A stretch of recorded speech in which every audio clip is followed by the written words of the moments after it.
하실 때 가장 좋은 방법으로 치료를 할 수 있도록 기억하시고 기도해 주시면 좋겠습니다.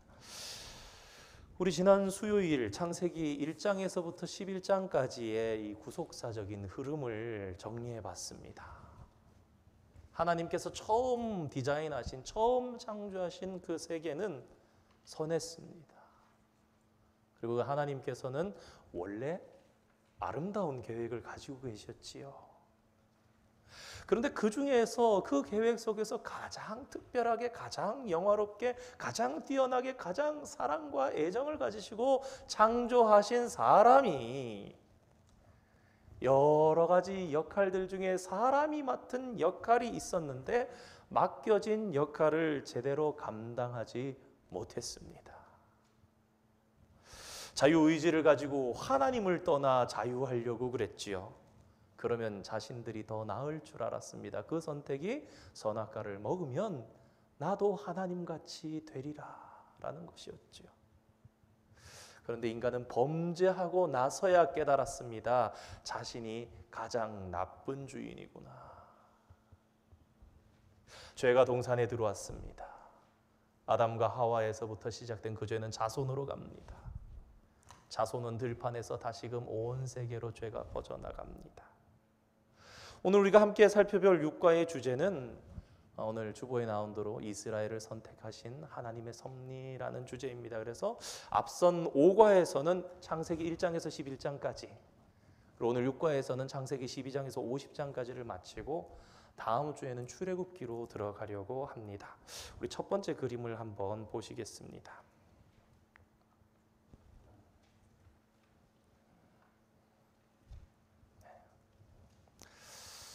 자, 여러분 이 그림 보시면 어떻습니까? 지난주에 함께 이 자리에 계셨던 분들께서는 아무리 기억을 못하셔도 야, 이 그림이 본 듯한데 이런 마음이 있으셔야 되겠습니다.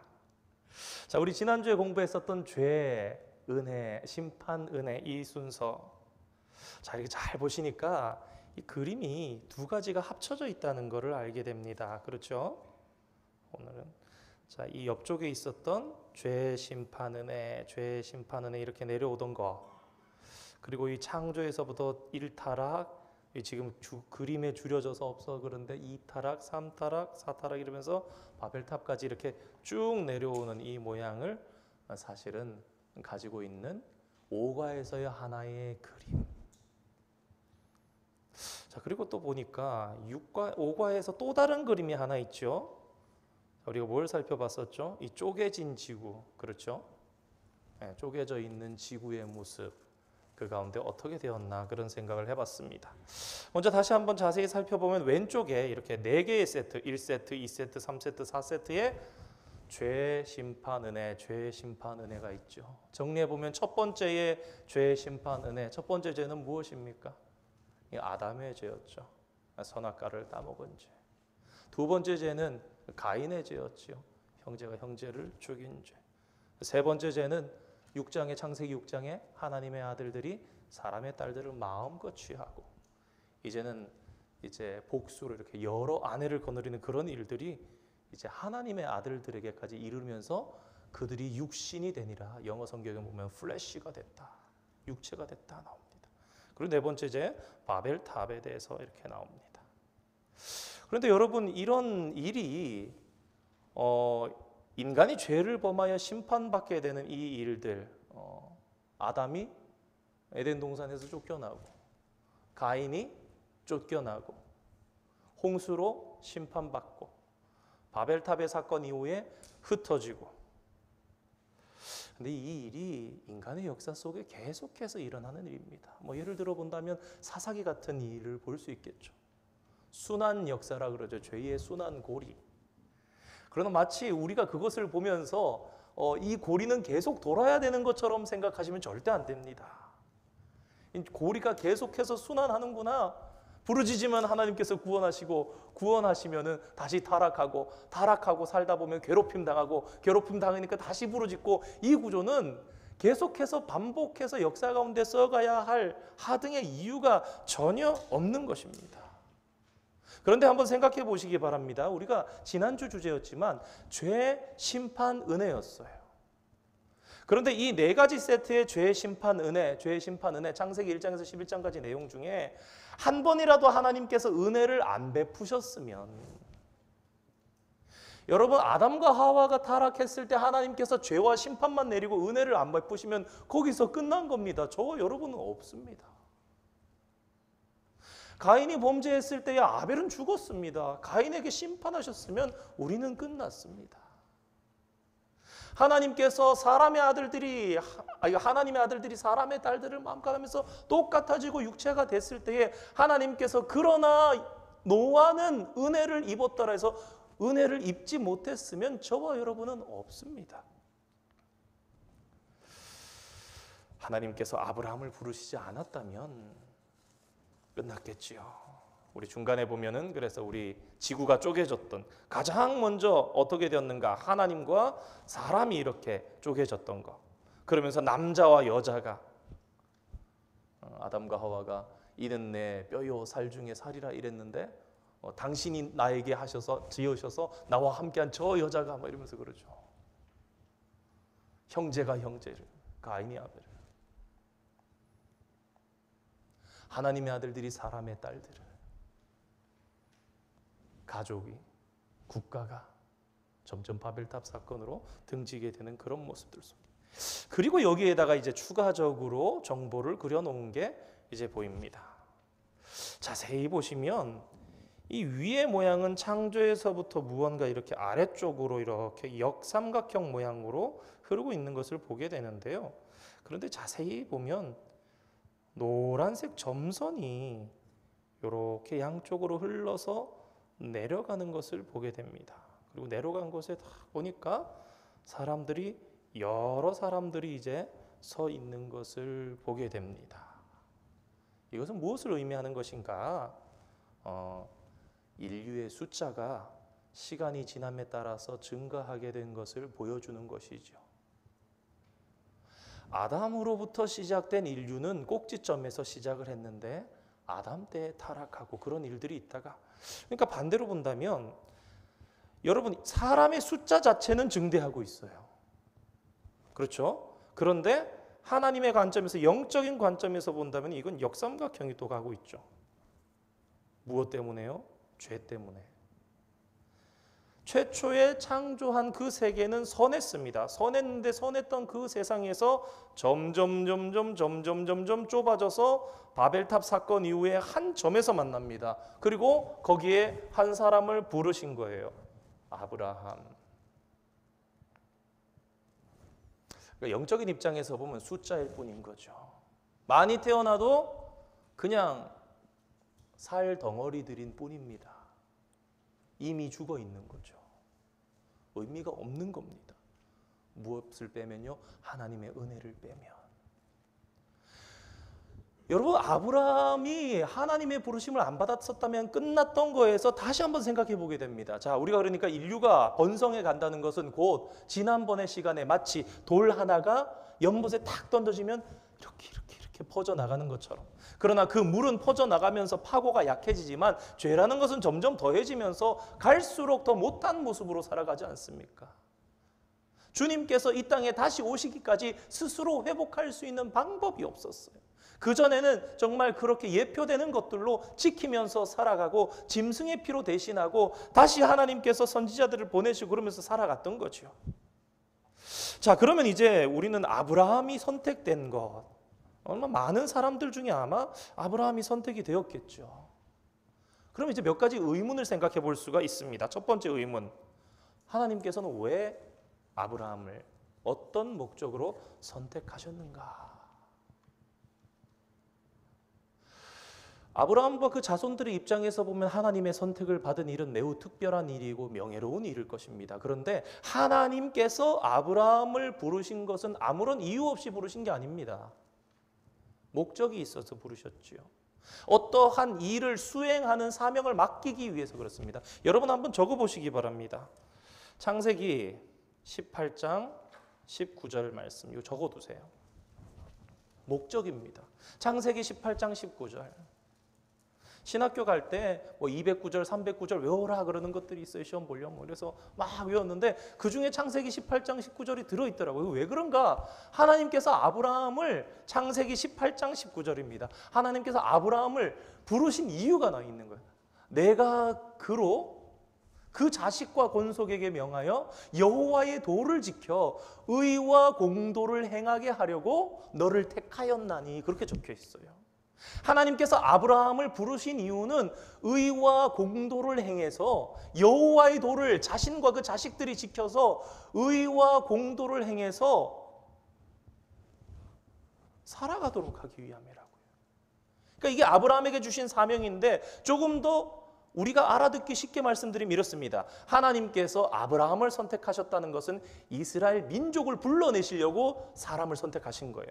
근데 이스라엘 민족을 통해서 어떤 사명을 맡겨주셨느냐? 하나님과 사람의 깨어졌던 관계, 그리고 사람이 사람과 깨어졌던 그 관계를 다시 교제할 수 있도록 회복시키시려고. 자, 왜 부르셨는가? 목적. 하나님과 사람, 또 사람과 사람, 이 사이에 깨어진 관계가 다시 교제할 수 있도록 회복시키기 위해서.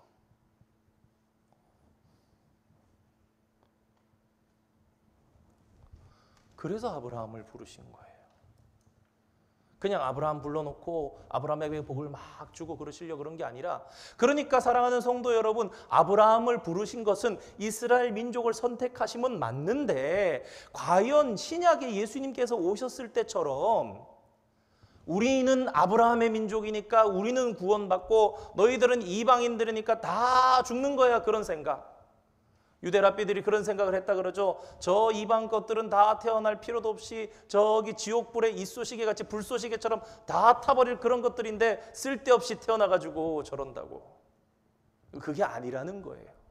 하나님께서 아브라함을 택하셨다는 것은 아브라함을 통해서 한 민족을 일으키시고 그 민족이 하나님의 도를 배워서 의와 공도를 행하게 함으로써 그 민족을 바라보면서 세계가 회복될 원대하신 계획, 결국 그게 메시아를 향한, 이사야 선지서에 세계가 시온으로 오고 시온에서 함께 하나님의 영광을 보는 그 예언이 사실은 메시아를 통한 예언을 통해서 회복되는 그런 모습을 그린 거죠. 자, 그러면 두 번째 의문점이 들어갑니다. 이게 오늘 좀 더 중요할 수 있겠습니다. 그럼 두 번째는 왜 하나님께서는 단지 아브라함만 선택하셨는가?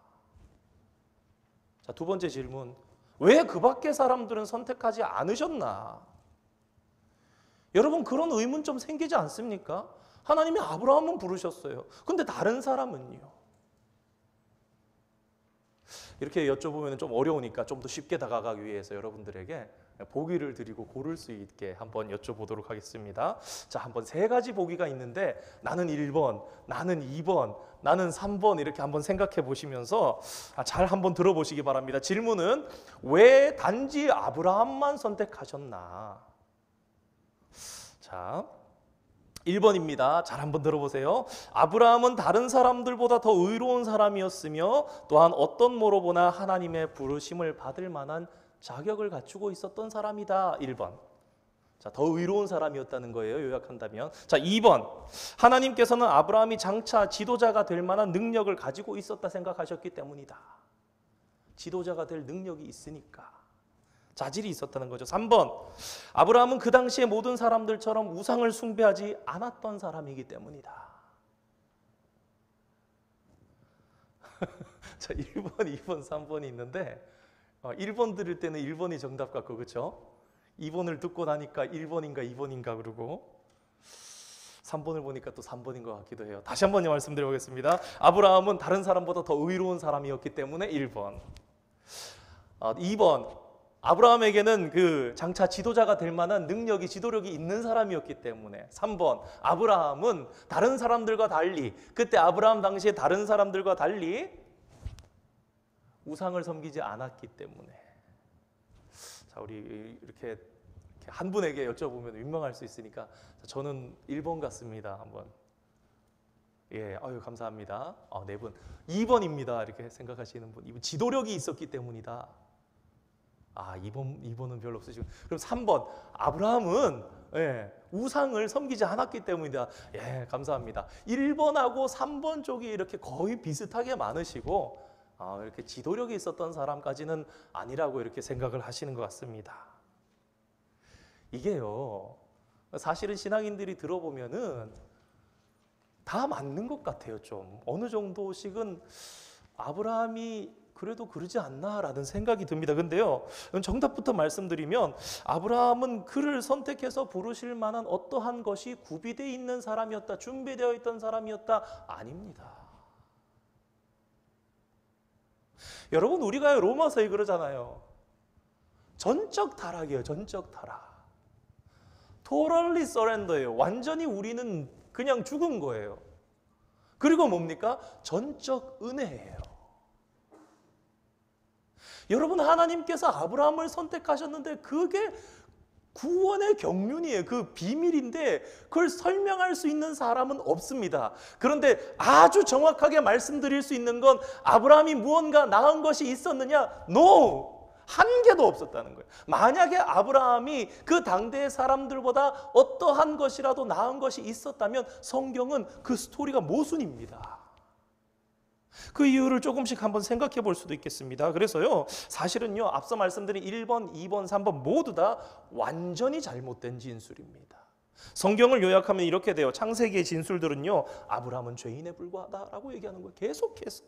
아브라함은 그 당대의 모든 사람들이랑 같은 사람이다. 하나도 나음이 없는 사람이다. 또한 그를 통해서 성취된 모든 일들은 하나님께서 직접 역사하신 결과다. 그게 성경을 요약한 거예요. 잘 한번 생각해 보세요.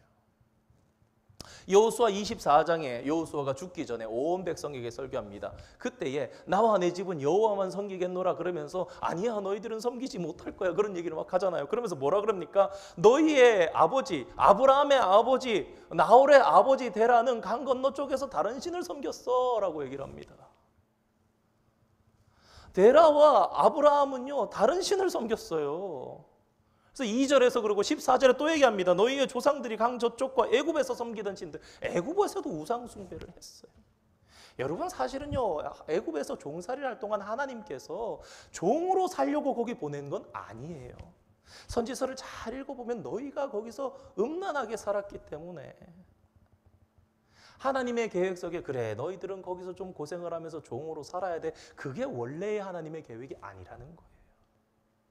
자신들이 죄를 지으면서 그 속에서 물들어가면서 하나님의 거룩함을 드러내지 못했고 그로 말미암아서 마치 사사기처럼 죄 가운데서 부르짖었던 겁니다. 근데 하나님께서는 부르짖기도 전에 모세를 준비해 놓고 계셨던 것이고요. 교회 학교 시절에 이런 이야기를 들은 적이 있습니다. 그래서 이런 얘기들을 해봤더니 다른 목사님도 그런 얘기를 하더라고요. 자기도 들어봤대요. 어떤 얘기냐면 여러분들 중에도 들으신 적이 있는지 모르겠습니다. 아브라함의 아버지 데라는 우상을 깎아 만드는 사람이었다 이거예요. 그래서 우상을 깎아 만드는데 아브라함은 그게 되기 싫었대요. 그래서 아버지가 만든 우상들을 막 부셨다고. 아마 이런 이야기를 저도 알고 다른 목사님도 알고 하는 걸 보니까 그때 당시에 어떤 이 교회 학교의 교재 중에 선생님이 다른데 같은 내용을 분반 공부하면서 해줄 수가 없잖아요. 아마도 뭘 참고를 하셨는지 모르지만 그 교재에 이렇게 참고할 수 있는 뭐 교사용 교재라든가 이런데 그런 내용이 있었던 것 같아요. 그러니까 그러는 걸 같이 확인하면서 그런 거예요. 이거는 우리가 신학을 공부하면서 목회자가 돼 보니 어디에도 그런 사실이 있었다는 증거가 없는 거예요. 여러분 픽션입니다. 혹시 들으셨다면요 픽션이에요. 아브라함은요 하나님의 부르심을 받기 전에 우상은 나쁜 거니까 내가 아버지 우상을 깎고 만드니까 부끄럽구나 나는 저 우상을 부숴야 되겠다 그런 아브라함 아니었습니다. 지워버리시기 바랍니다. 머릿속에서. 여호수아의 증언처럼 하나님께서 부르시기 이전에 아브라함은 우상 숭배하던 자였습니다. 다시 말해서 출중했던 자가 아니라 주변에 있는 이 모든 사람들, 이 빨갛게 기록되어 있는 사람들 중에 혼자 이렇게 노랗게 표시해 보니까 굉장히 그럴듯해 보이지만 그런 게 아니라 똑같은 거. 왜 그런가? 성경이 일관되게 주관되면서 내려오는 내용이 뭐예요? 은혜. 이 은혜의 사관에 의해서 창세기가 쭉 지금 1장에서 11장까지 은혜요, 은혜요, 은혜요. 아담이 죄를 범죄하였지만 그러나 하나님께서는 여자의 후손을 통해서, 가인이 범죄하였지만 그러나 셋을 더해서 주시고 가인에게도 표를 주시고, 사람들이 타락해서 온 세상이 타락해서 플래시 육신이 됐지만 그러나 하나님께서 노아를 선택하시고, 바벨탑에서 죄를 짓고 그들의 이름을 내고 땅 꼭대기까지, 하늘 꼭대기까지 닿도록 집을 지어서 홍수나도 살아남겠다는 그런 교만한 마음 가운데, 그러나 하나님께서는 또다시 다 없어져서, 아무도 없어져서 저물어 가고 있어서 사라질 그 상황에서, 이 사라지는 한 점에서 없어지는 그 상황에서 아브라함을 불러내신 거예요. 그 은혜에 의해서 선택을 받았고, 그 은혜에 의해서 우리가 구원을 누리게 된 것이 아브라함이나 저나 여러분이나 일반입니다. 두 번째 그림을 한번 보겠습니다. 자, 두 번째 그림은 주제는 아브라함과 하나님께서 언약을 맺으셨다라는 그런 주제입니다. 이 창세기 15장에 보면 이제 언약 맺으신 것을 이렇게 나오고 있는데, 우리가 횃불 언약이다 그래가지고 이 중간에 보니까 화로가 있고 거기 이제 횃불이 이렇게 탁 써가지고 이 화로가 이제 횃불이 지나가는 그런 이제 사건이 있습니다. 성경 속에는 창세기는 한마디로 하면 뭐냐? 약속이다. 그래서 언약. 그래서 제가 성경 공부하면서 말씀드렸습니다. 한마디로 창세기는 약속입니다. 출애굽기 주제는 한 단어로 그냥 구원입니다. 구속입니다. 아브라함은 그래서 첫 번째 사람이잖아요. 1장에서 11장까지를 물론 그렇게만 붙일 수는 없지만 아브라함을 불러내시기 위한 서론이라는 입장에서 볼 때는요, 하나님께서 모두 없는 가운데 아브라함만 부르신 거예요. 그럼 이 첫사람 아브라함을 세워가시는 그 과정이 중요해요. 그래서 언약이 총 5번 나옵니다. 5가지 언약, 3가지 복. 그래서 신학자들이 만들었는지 모르겠지만 삼복 오약이다. 3가지 복을 5번 약속하셨다. 그래서 오늘 첫 번째 본문 잡은 게 12장 1절에서 3절. 하나님께서 아브라함 부르셨을 때 바로 그 사건. 그 다음에 13장에 뭡니까? 롯이 떠나간 뒤에, 야, 너 이 땅 바라봐. 다녀봐. 네가 발로 밟은 모든 땅을 너에게 줄 거야. 15장에 또 뭐라 그럽니까? 나는 너의 방패요 지극히 큰 상급이라 그러면서 이끄시고 별들을 보이시면서 말씀하셨죠. 너희의 자손이 하늘의 뭇별처럼 많을 거다. 근데 우리가 참 은혜를 받지만요, 그 뭇별을 보고 아브라함의 반응이 시큰둥했던 것 같아요. 100%입니다. 왜요? 그래서 증거를 요구합니다. 그리고 그 증거가 이제 오늘 나오는 내용들인데, 하여튼 그렇고 17장에는 하나님께서 도저히 말을 안 들으니까, 야, 너 할례해라. 86세 때 사고 쳐가지고 이제 이스마엘이 태어나니까 13년 동안 하나님께서 무응답하시다가 나와서 99세 때 넌 내 앞에 행하여 완전하라 그래 말씀하시고, 그리고 22장에 이삭을 드렸을 때 모리아산에서 언약을 다시 한번 맺었죠. 그래서 5가지인데 그 내용을 정리해보면 3가지 내용이 됩니다. 뭐냐? 첫 번째 땅, 두 번째 자손, 세 번째 민족입니다. 가나안 땅을 주실 것이다. 그에게 자식을 주실 것이다. 그리고 그의 후손들은 모든 민족들에게 축복을 가져다주는 통로가 될 것이다. 그래서 이 3가지에 대해서 약속을 하신 거예요. 하나님께서 땅과 자손과 민족에 대해서 축복. 그래서 3복인 거예요. 그리고 5가지 약속을 12장, 13장, 15장, 17장, 22장에 아브라함에게는 그렇게 주신 것입니다. 야곱에게도 2번, 3번 주시고 이삭에게도 주시고, 그런 언약이 경신돼 가면서 그 약속이 계속해서 가는 거예요. 그래서 창세기는 약속의 책이에요. 아담에게 약속을 주시고 계속해서 노아에게 약속을 주시고, 그 약속이 그래서 나중에 내려가면 요새 새벽하고 있는 다윗 언약에까지도 약속이 가는 거죠. 영원한 언약이라. 오늘 함께 읽은 그래서 창세기 12장의 말씀, 하나님의 약속에 대해서 아브라함 어떤 반응을 보입니까? 굉장히 감사하게도 가족들을 즉시 모으고 가나안 땅으로 출발해요. 12장 보면 출발했더니 가나안 땅에 들어갔더라라고 나옵니다. 야, 잘했구나. 그렇게 생각할 수도 있겠습니다만은 창세기 12장 1절에서 3절 말씀 보면 하나님께서 세 가지 말씀합니다. 본토, 그러니까 고향과 친척과 아버지의 집을 떠나서 내가 너에게 지시할 땅으로 가라. 전에 한번 말씀드렸는지 모르겠지만 사실은요, 하나님께서 아브라함에게 지시할 땅으로 가라는 거는 사실 아브라함에게는 가나안 땅은 명확히 아니었던 거예요. 영적인 의미로 따진다면 내가 있는 곳에 너도 오라는 거였어요. 때로는 브엘세바였고, 때로는 헤브론이었고, 때로는 어디 저기 이렇게 다니면서 하나님과 함께 사는 방법을 가르쳤던 것이지, 그래서 본토와 고향과 친척과 아버지의 집을 떠나서 너는 나만 봐라는 거였어요, 사실은. 그런데 우리가 보면요, 잘했네, 갔네. 근데요, 여러분 한번 잘 생각해 보세요. 12장부터 그 땅 들어갔는데 바로 이제 어려움이 닥치니까 혼자 약속의 땅 버리고 애굽 땅으로 가죠. 묻지도 않고. 아내도 뺏겼습니다. 여러분, 이 아브라함이 정말 의로운 사람인가 한번 다시 생각해 봅시다. 성경에요, 아브라함이 아내를 뺏겼을 때 막 한 거 했다라는 그런 이야기 없습니다. 가만히 있었으면 그냥 뺏긴 채로 있었을 거예요, 그냥. 하나님께서 간섭해 주셔서 바로가 알고 돌려줍니다. 근데 이 일이 또 한 번 있잖아요. 창세기 20장에. 블레셋 왕 아비멜렉에 갔다가 막 이러는데 이렇게 창문을 이렇게 보다 보니까 사라를 안고 있는 게 보이니까, 그리고 하나님께서 얘기해 주셔서 태를 모두 다 닫아버리니까. 아브라함은요, 권력에 대한 두려움 때문이었는지 모르겠지만 제 아내입니다 이렇게 그럴 사람이 아니었어요. 정말 별로인 사람이었습니다. 성경이 얘기하는 그대로입니다. 제가 지금 말씀드리는 것은요, 앞서서 하려고 했던 아브라함은 정말 무엇이 뛰어나거나 무엇이 의롭거나 무엇이 좀 더 나은 사람이 아니라 지금 아브라함 죽이기를 하고 있는 거예요. 왜요? 그냥 여러 사람 중에 한 사람인데 그 사람을 하나님 택하시고 그냥 은혜를 주신 거예요, 그에게. 오늘 저와 여러분을 택해서 그냥 은혜를 주셨어요. 거기에는 이유가 없어요. 저와 여러분이 바깥에 있는 사람들보다 낫습니까?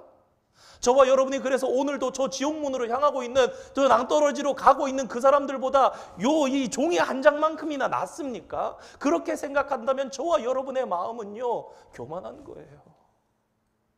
예전에 어떤 목사님 그러셨다죠. 그래서 우리가 다 죄인 아니냐고 그랬더니 한 분이 일어나셔서 점잖으신 분이 그랬다고. 목사님, 그래도 저희들이 저기 감옥에 들어가는 죄 짓고 강도짓하고 사람 죽이고 저희 강간하고 그런 사람들보다는 조금은 나은 사람들 아닙니까? 그건 성경 말씀이지. 그런데 굉장히 난감하셨대요.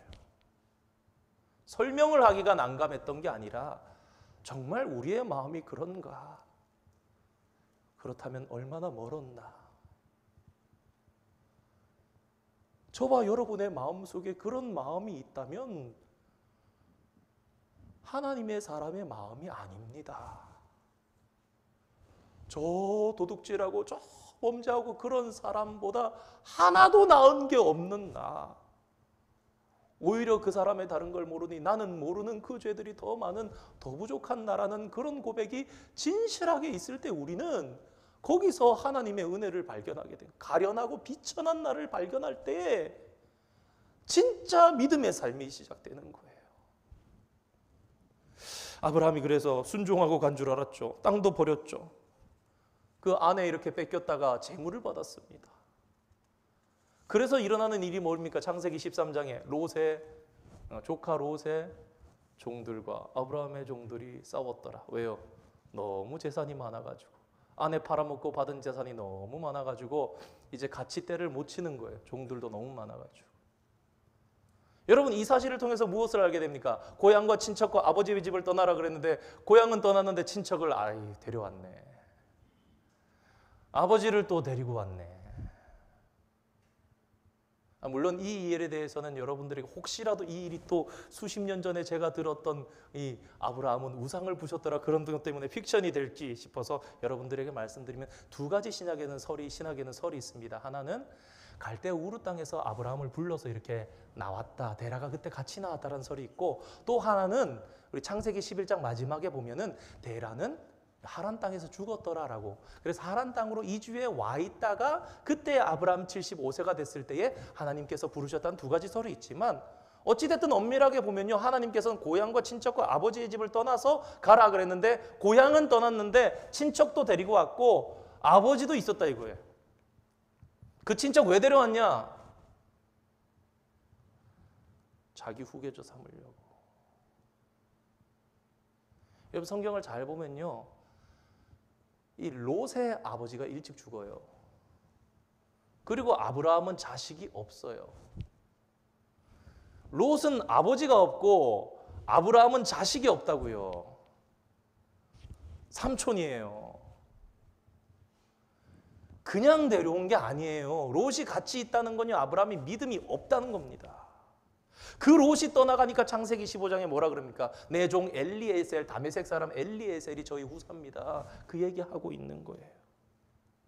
13장에 창세기 그러죠. 그래서 너무 많아져서 그러니까 롯에게 그럽니다. 야, 네가 좌하면 나는 우하겠고 나는 네가 우하면 나는 좌하리라. 어떤 분들 그렇게 생각하십니다. 야, 아브라함이 마음이 넓구나. 그래도 선하구나. 괜찮은 사람이구나.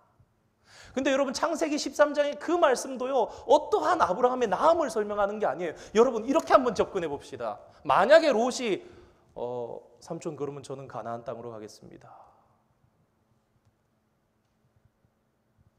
여러분 롯이 가나안 땅을 선택했으면 어떡하겠습니까? 아브라함이 무엇을 알고 네가 좌하고 나는 우하고 나는 우하고 네가 좌하고, 여러분 절대 그렇지 않습니다. 그리고 15장에 롯을 구하려고 14장에 전쟁통에 휩쓸려 있던 거, 집에서 길리온 종들 데리고 갔다가 싸우고 전쟁하고는 왕들의 군사들을 치고 와서는 혼자 더 이제 정신을 차리고 보니까 왕들의 군사들을 쳤단 말이에요. 그래서 두려운 거예요. 근데 하나님께서 그때 다가오신 거죠. 그리고 말씀하십니다. 나는 너의 방패요 지극히 큰 상급이라. 하나님께서 괜히 처음부터 내가 너의 쉴드야, 너의 방패야라고 말씀하신 게 아니에요.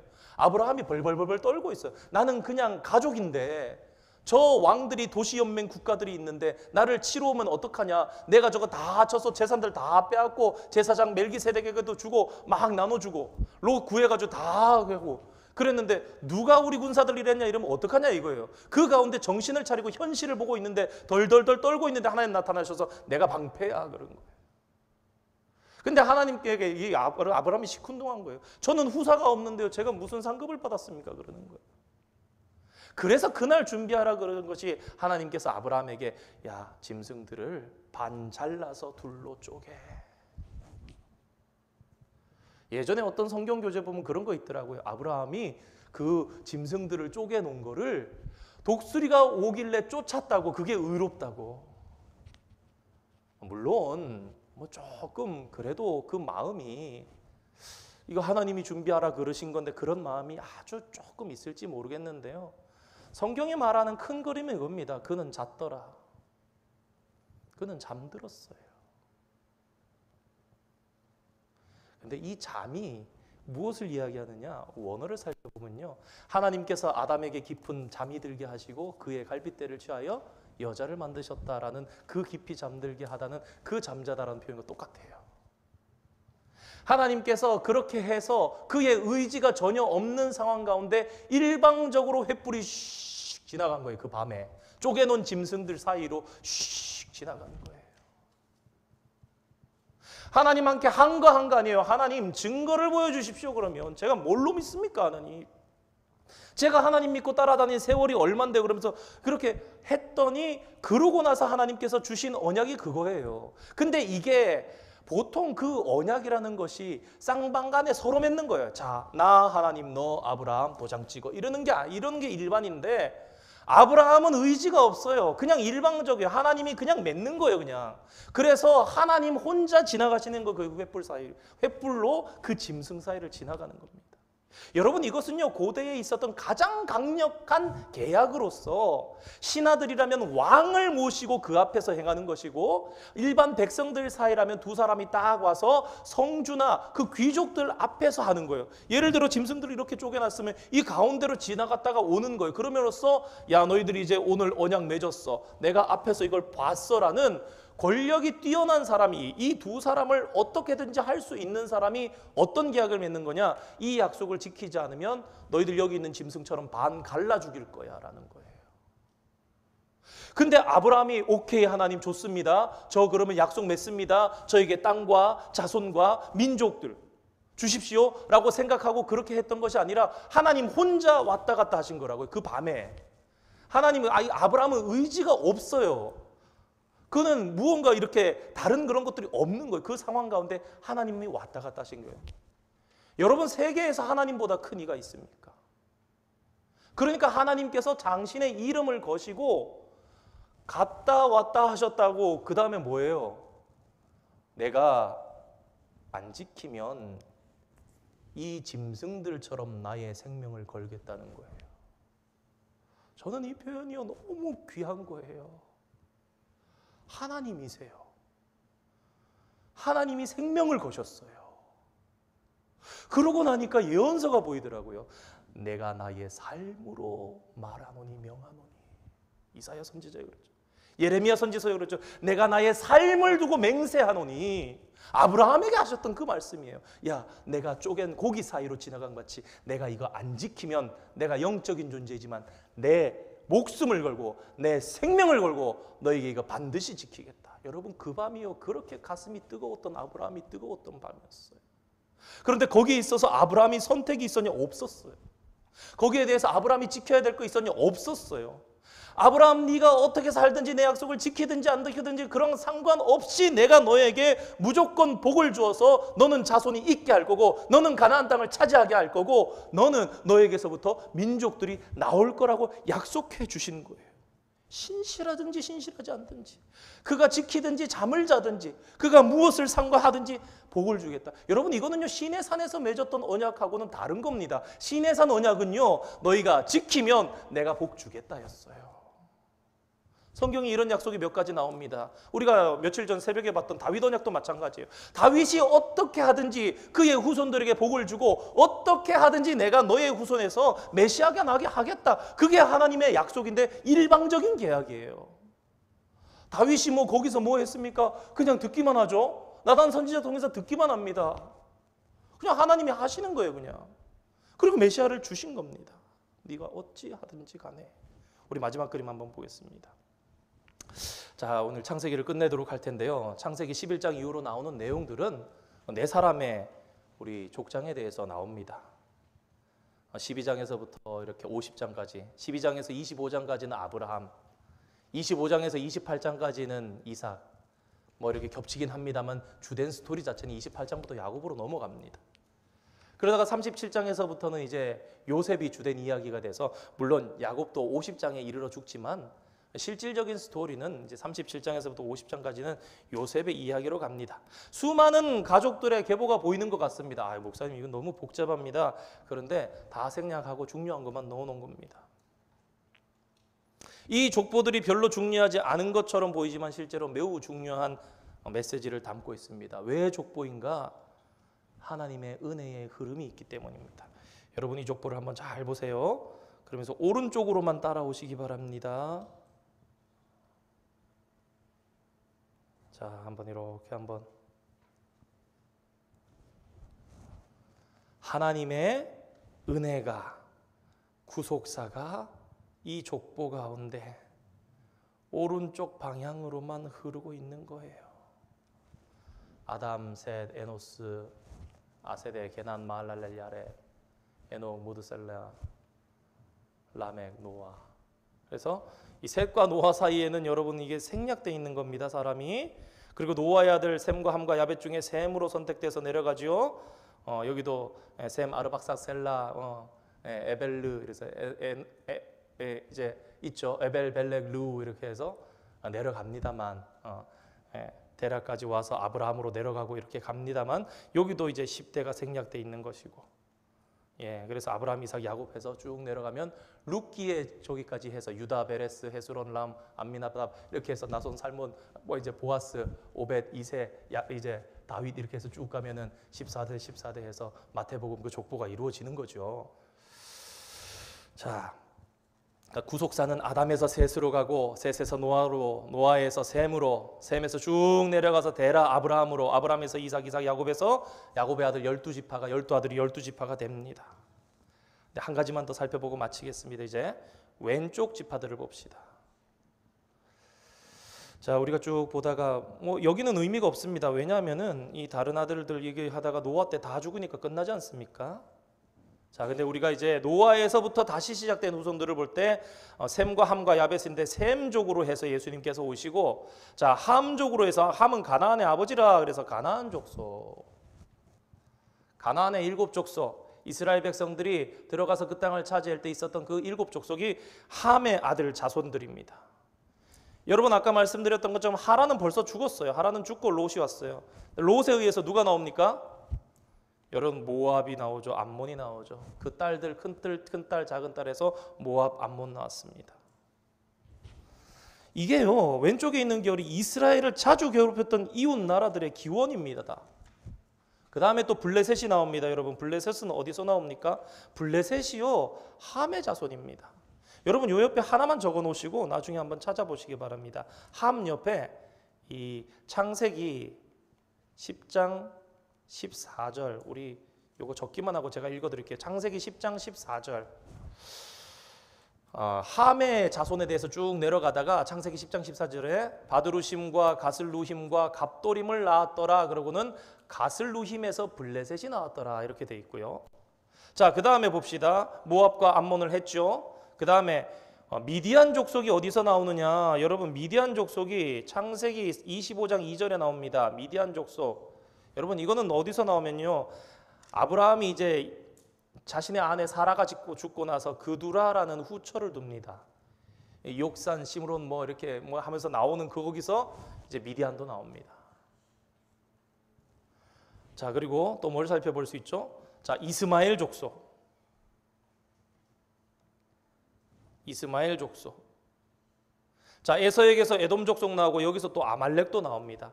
이 부분들은 이렇게 살펴보시면 아는데, 그럼 한번 생각해 봅시다. 이스라엘의 역사 가운데 한번 생각해 봅시다. 이스라엘의 역사 가운데 가나안 족속, 블레셋 족속, 모압 족속, 암몬 족속, 미디안 족속, 이스마엘 족속, 에돔 족속, 아말렉 족속 빼고 적을 세 보면은 거진 없을 겁니다. 여러분 근데요, 아브라함이 굳이 롯을 그 하란에서 안 데리고 왔으면 안 부딪혔습니다. 갈대아 우르든 하란이든 아브라함이 순종해서 고향과 친척과 아버지를 다 두고 단신으로 자기 식구만 데리고 내려왔다면요, 모압과 암몬 때문에 지금도 이렇게 고생 안 했습니다. 아브라함이 후처 그두라를 안 뒀으면요, 오늘 본문에 나오는 이 미디안 족속 안 나왔습니다. 아브라함이 이렇게 말씀을 잘 들었으면 이스마엘 족속 안 나왔습니다. 생각해보면 그렇지 않습니까? 가나안 7족속들은 죄를 지어서 벌을 받아서 구장에 나오고, 모압이니 암몬이니 이스마엘이니 에돔이니 아말렉이니 미디안이니, 사실은요 이 중에 많은 부분들은 순종하지 않음으로 생겨난 거예요. 그래서 오늘 결론을 내리겠습니다. 사랑하는 성도 여러분, 오늘 저와 여러분이 하나님의 자녀가 되어서 하나님을 아버지라고 부르고 이 자리에서 예배하고 있지만 그 어떤 특별함도 저와 여러분에게 없습니다. 조금도 나음이 없는데 그저 하나 구원의 경륜에 주님의 이해할 수 없는 기이한 사랑의 빛에 들어가서 오늘 저와 여러분이 서 있습니다. 그런데 은혜로 서 있는데 왜 부르셨냐? 아브라함처럼 내가 너와 너의 자식을 통해서 여호와의 도를 지켜 너희들이 의와 공도를 행하게 하려고 불렀다는 거예요. 무슨 얘기입니까? 다시 하면 하나님과 사람, 사람과 사람 사이를 네가 회복시키는 사람이 되어라 라고 오늘 불러주셨다는 거예요. 그리고 그러한 삶을 아브라함처럼 살아가는 가운데 오늘도 저와 여러분의 삶 속에 순종과 불순종의 삶을 살아가며 우리가 필요하지 않은 선택들을 해나갈 때에 거기에는 또 다른 아말렉, 거기에는 또 다른 모압, 거기에는 또 다른 암몬, 거기에는 또 다른 미디안이 생기면서 우리의 축복들이, 우리의 자녀들이 누릴 그 삶들이 어렵고 괴로움 속으로 빠져들 수 있다는 것은 우리가 다시 한번 생각하게 됩니다. 그래서 오늘 말씀들을 잘 생각하시면서 창세기를 정리하면서 하나님께서 우리에게 주신 사명이 있구나. 내가 목회자든 아니든 내가 성도라면 나에게 사명이 있구나. 그건 무엇인가? 하나님과 사람 사이를, 그리고 사람과 사람 사이를 하나님의 의와 공도를 나타내며 순종하는 삶을 살아야 되겠구나. 우리 함께 생각하시면서 우리 주의 보좌로 나갈 때 한 번만 더 찬양하시고 기도하고 주기도문으로 마치도록 하겠습니다.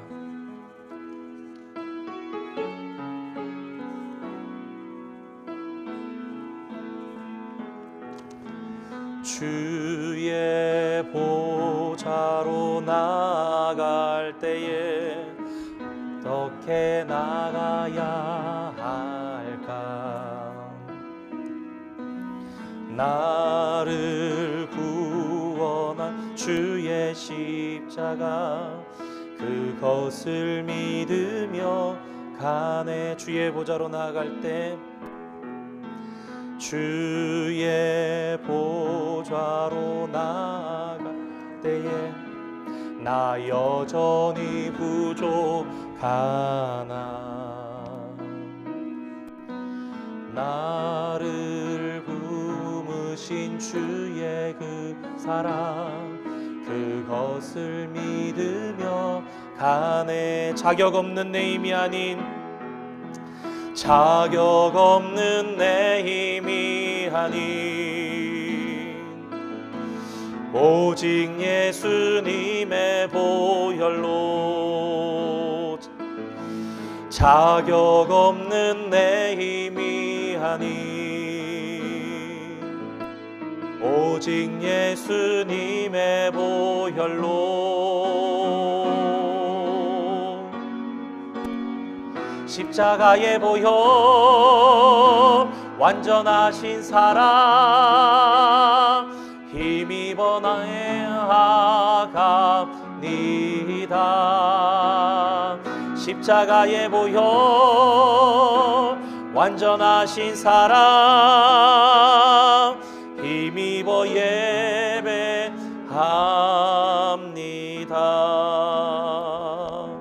우리 주신 말씀 생각하며 또 몇 가지로 기도하시고 우리 주기도 마치면서 돌아가겠습니다. 정말 저희들은 받은 자격 아무런 자격 없이 주님 앞에 일방적으로 부으시는 은혜 베푸시는 은혜 가운데 온 사람들입니다. 오늘 저와 여러분은 어떤 삶을 살아가고 있습니까? 무엇이 인생의 목적입니까? 하나님께서 오늘 다시 가르치십니다. 리오리엔테이션 하고 계십니다. 어떤 회복을 만들어가고 있는가?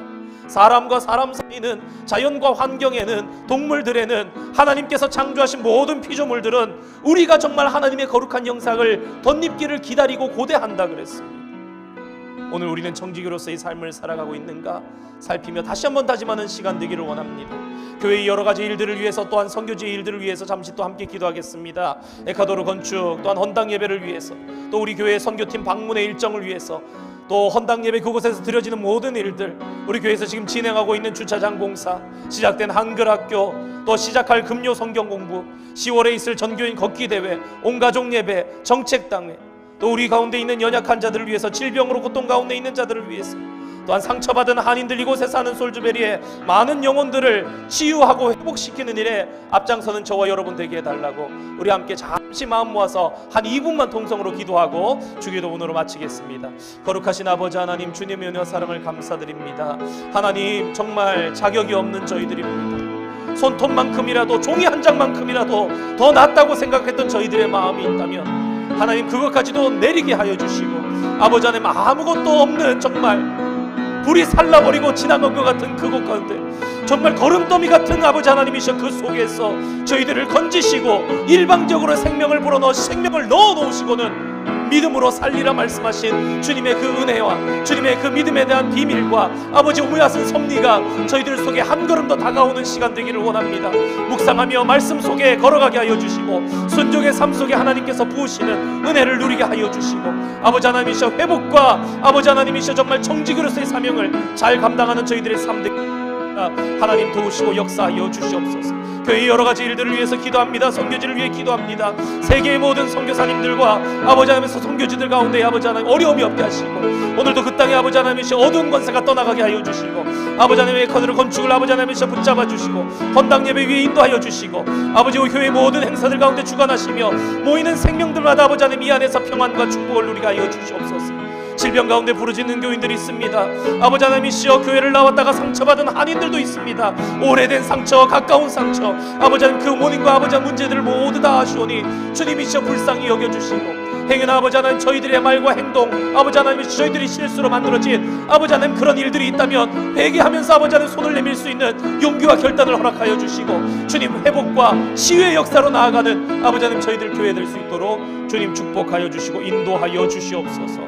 감사드리며 예수님의 이름으로 기도드립니다. 아멘. 하늘에 계신 우리 아버지, 아버지의 이름을 거룩하게 하시며 아버지의 나라가 오게 하시며 아버지의 뜻이 하늘에서와 같이 땅에서도 이루어지게 하소서. 오늘 우리에게 일용할 양식을 주시고 우리가 우리에게 잘못한 사람을 용서하여 준 것 같이 우리 죄를 용서하여 주시고 우리를 시험에 빠지지 않게 하시고 악에서 구하소서. 나라와 권능과 영광이 영원히 아버지의 것입니다. 아멘.